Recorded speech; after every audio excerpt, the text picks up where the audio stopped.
একটা শান্ত আর অলস সকাল, যে সকালটা শুধুমাত্র আমি আমার বাবার বাড়িতে গেলেই পাই। এখানে সকালে ওঠার তাড়া নেই, কোনো কাজের তাড়া নেই, পুরোটা সময় নিজের মতো করে একান্তে কাটানো যায়। আজ ঘুম থেকে উঠে প্রথমে জানালা খুলে মনটা ভালো হয়ে গেল। আমার রুমের জানালার বাইরে দিয়ে এত সুন্দর প্রকৃতি দেখা যায়। জানালার বাইরে চোখ পড়তেই দেখবেন চারিদিকে সবুজ আর সবুজ। কিছুক্ষণের জন্য তো মনেই হবে যে সবুজের মধ্যে হারিয়ে যাচ্ছেন। তার সাথে কিন্তু আছে অনেক অনেক পাখির কিচিরমিচির শব্দ। এখানে এসে ঘুম থেকে ওঠার পর আমার সব সময়ের প্রথম গন্তব্য থাকে বারান্দায় যাওয়া। অ্যাকচুয়ালি বারান্দা থেকে কিন্তু আরো সবুজ দেখা যায়। আজ বাড়িটা ধরতে গেলে পুরো খালি। আমার জন্মদিনের জন্য যারা এসেছিল তারা সবাই চলে গিয়েছে। আমার বাবার বাড়িটা কিন্তু অনেক বড় একটা জায়গায়, কিন্তু মানুষ বলতে কেউ নেই। না বাড়ির আশেপাশে কোনো বাড়ি আছে, না আমাদের বাড়িতে অনেক মানুষ আছে। এখানে হয়তো আপনি মানুষের শব্দ পাবেন না, যানজট বা গাড়ি ঘোড়ার শব্দ পাবেন না। এখানে যা পাবেন তা হলো পাখির কিচিরমিচির ডাক, হুট করে দমকা বাতাসে গাছগুলো নড়ে ওঠার শব্দ। আমার তো এখানে আসলে এক মুহূর্তের জন্য ঘরে থাকতে ইচ্ছে করে না। এই যে সকালে এসে বারান্দায় আপন মনে দাঁড়িয়ে আছি, এরপরেই চট করে চলে গেলাম নিচে। নিচে কিন্তু আমাদের মাটির ঘর আছে, মাটির চুলা আছে, সবকিছু আছে। এই ঘরগুলো কিন্তু এখন পরিত্যক্ত প্রায়। পাকা দালান করার আগে দাদা দাদু এখানেই থাকতো। আর এই যে মাটির ঘর, আমার দাদা দাদু কিন্তু এখনো মাটির চুলোয় রান্না খায়। আমাদের জন্য গ্যাসে রান্না করলেও দাদা ভাই আর দাদুর জন্য মাটির চুলোয় রান্না করতে হয়। এই যে সকাল সকাল কিন্তু দাদা দাদুর জন্য মাটির চুলায় রান্না বসে গিয়েছে। অবশ্য আমি যতক্ষণে ভিডিও করতে এসেছি ততক্ষণে রান্না প্রায় শেষ। ভোর সকাল সকাল উঠে তাদের জন্য রান্না করা হয়। আসলে মাটির চুলার রান্নার কিন্তু স্বাদই আলাদা।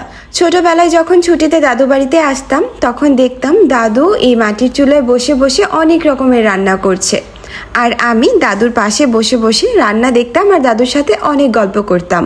এখন দাদুরও বয়স হয়ে গিয়েছে, রান্না বান্না বা রুম থেকে তেমন একটা বের হতে পারে না, কিন্তু ওই সময়গুলোর কথা খুব মনে পড়ে। এই যে উঠান, এই উঠানে কত খেলেছি, এই সব কিছু দেখলে ছোটবেলার স্মৃতিগুলো মনে হয় একেবারে তাজা হয়ে গেছে। এই মাটির ঘরের বারান্দায় বসে বৃষ্টি দেখার যে কি মজা, সেটা আসলে বলে বোঝানো যাবে না। মাটির ঘরের উঠানটাকে মাঝখানে রেখে এই পাশে হলো আমাদের দালান করা হয়েছে। এখন তো সবাই এখানেই থাকে। এদিকে আমার উঠোন ভরা ঘাস দেখে খালি পায়ে মাটি পাড়ানোর ইচ্ছে হলো, তাই ঝটপট জুতা খুলে নেমে পড়লাম। নিজের গ্রাম, নিজের লোক, নিজের মাটি, এই সব কিছু কিন্তু টাকা দিয়ে কেনা যায় না।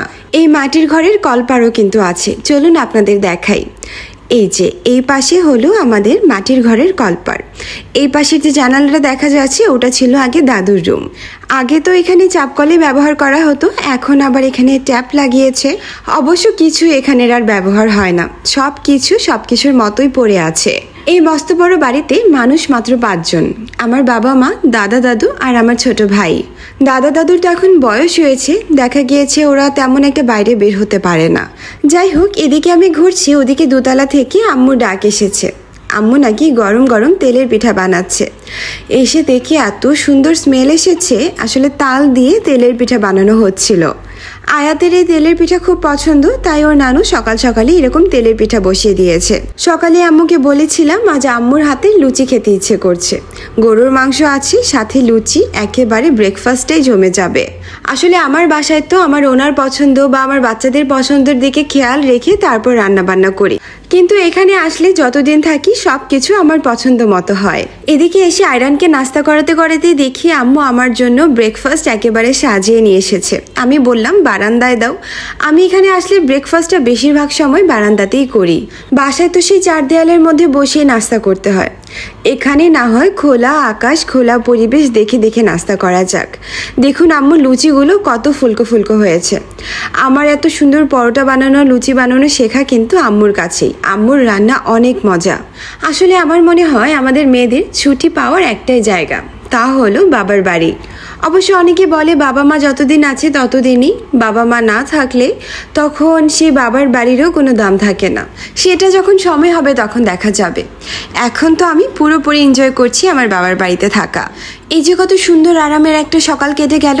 আমার বাসায় বা অন্য কোথাও, পৃথিবীর অন্য কোথাও আমি এটা কোথায় পেতাম? আমি এখানে কিন্তু একা দাঁড়িয়ে নাস্তা করছি না, আমার আম্মুও পাশে ছিল, দুজন গল্প করতে করতে নাস্তা করছিলাম। আর এই যে এটা হলো আমাদের গাছের কবরি কলা। বাড়ি বাড়িতে কিন্তু বেশিরভাগ ফলগুলো আমাদের নিজেদের গাছ থেকেই পাড়া হয়। এখানে দাঁড়িয়ে দাঁড়িয়ে অনেকটা সময় নিয়ে নাস্তা করলাম, আম্মুর সাথে নানান গল্প করতে করতে অনেকটা সময় কাটিয়ে ফেললাম। আর সাথে আমার কাটানো সুন্দর সময়গুলো আপনাদের সাথে একটু শেয়ার করে নিলাম।